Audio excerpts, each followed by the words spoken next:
दो रुकनी टीम जमान पाक लाहौर पहुंच गई। नैब टीम तलबी का नोटिस मौसूल कराने पहुंची है। चेयरमैन पीटीआई को 8 जून और बुशरा बीबी को 13 जून को तलब किया गया है। आम खबर आपको दे रहे हैं।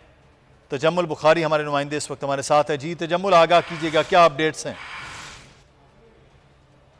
नैब की दो रुकनी टीम जो है वो जमान पार्क पहुंची है। नैब की टीम बुशरा बेबी और इमरान खान को तलबी का नोटिस देने के लिए पहुंची है। नैब टीम जो है वो चेयरमैन पीटीआई और बुशरा बेबी के अलकादर ट्रस्ट केस में तलबी के नोटिस के हवाले से जो है जमान पार्क पहुंची है और अभी तक टीम जो है वो जमान पार्क में मौजूद है। जबकि इस हवाले से मजीद जो है वो अपने नाजरीन को आगाह करते चले कि नैब ने इमरान खान को 8 जून और बुशरा बेबी को 13 जून को जो है वो पेशी के लिए तलब किया है। अभी जो है वो नोटिस की तामील अभी तक नहीं हुई। वो करवाने के बाद नैब की टीम जो है वो वापस रवाना हो जाएगी। जी ठीक है, बहुत शुक्रिया तजम्मुल, हमें तफसीलात से आगाह करने के लिए। और आपको खबर दें कि यूएसएड का सिंध के सैलाब ज़दा इलाकों के लिए मजीद इमदाद का ऐलान।